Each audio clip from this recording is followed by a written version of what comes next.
नमस्कार प्रिय छात्र और छात्राएं, मैं जितेंद्र कुमार रावत अमन कंप्यूटर शॉर्ट हैंड सेंटर आपका हार्दिक स्वागत करता है। जो छात्र और छात्राएं सिंह प्रणाली शॉर्ट हैंड पूरी किताब पढ़ चुके हैं और उस किताब के मैटर की भी शॉर्ट हैंड डिक्टेशन स्पीड बना चुके हैं और उन्हें अधिक शॉर्ट हैंड डिक्टेशन स्पीड बनानी है तो संपर्क करें, क्योंकि हमने रामधारी गुप्ता की किताब में से 203 पेज डिक्टेशन के लिए हैं, जो प्रत्येक पेज में 400 शब्द हैं, जिनका डिक्टेशन 60, 80, 100 व 120 शब्द प्रति मिनट की स्पीड से 400 व 800 शब्दों पर दिया गया है। जो छात्र व छात्राएं विधिवत रूप से इन मैटरों का होमवर्क करके व्हाट्सएप पर चेक करा के अपनी शॉर्ट हैंड डिक्टेशन स्पीड बढ़ाना चाहते हैं या आउटलाइन प्राप्त करना चाहते हैं या शॉर्ट हैंड पढ़ना चाहते हैं तो संपर्क करें। Mobile number 91 98 94 39 41। दूसरा है 700 790 52 75। अतः संपूर्ण पढ़ाई व्हाट्सएप पर वीडियो के माध्यम से कराया जाएगा। धन्यवाद।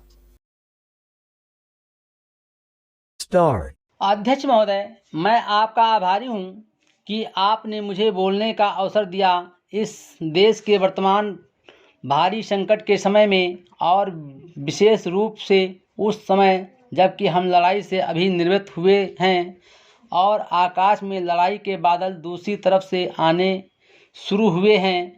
हमारे वित्त मंत्री ने जो बजट पेश किया था वे इसके लिए बधाई के पात्र हैं। यद्यपि भिन्न भिन्न पहलुओं को लेकर आलोचनाएं की गई हैं, लेकिन यदि उनकी कठिनाइयों को भी देखा होता कि राष्ट्र को किन किन संकटों का सामना करना पड़ रहा है, इस बात पर भी अगर मेरे से पहले बोलने वाले वक्ताओं ने विचार किया होता तो मेरा विश्वास है कि उनकी आलोचनाओं का आधार कुछ दूसरा होता।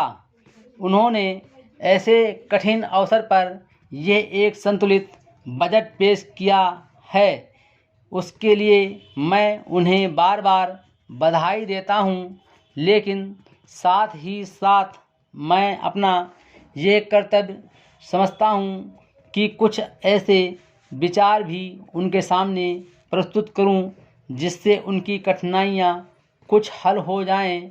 उदाहरण के रूप में विगत 2 वर्षों में लेखा जोखा कमेटी में बैठने के समय मुझे ऐसा अनुभव हुआ है कि इस देश में 2-3 इस प्रकार की त्रुटियां मौजूद हैं जिनको दूर करने के लिए, जिनकी जांच करने के लिए यदि कोई एक कमेटी भी आयोग बिठा दिया जाए तो राष्ट्र की सरकार को, राष्ट्र के विकास कार्यों को और राष्ट्र की रक्षा व्यवस्था के लिए करोड़ों नहीं अरबों की व्यवस्था फौरन हो सकती है। केवल शासन को जागरूक होकर कुछ कदम उठाने की आवश्यकता है। अभी कुछ छिपे हुए धन का जिक्र किया गया।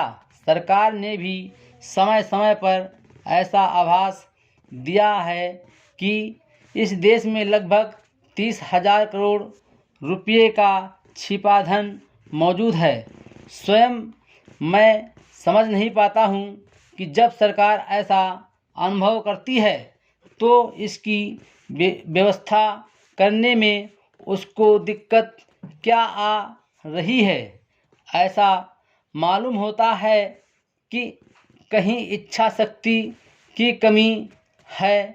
भारत की इस सरकार ने अपनी शक्ति का ठीक से उपयोग करके उस दुश्मन के दांत खट्टे किए जिसके कि ऊपर विश्व की शक्तिशाली और इंग्लैंड जैसी शक्तियों का अटूट सहारा था और जिसको कि उन्होंने हमारे विरुद्ध उकसा कर खड़ा किया था और अपना पूर्ण सहयोग दिया था। Full stop.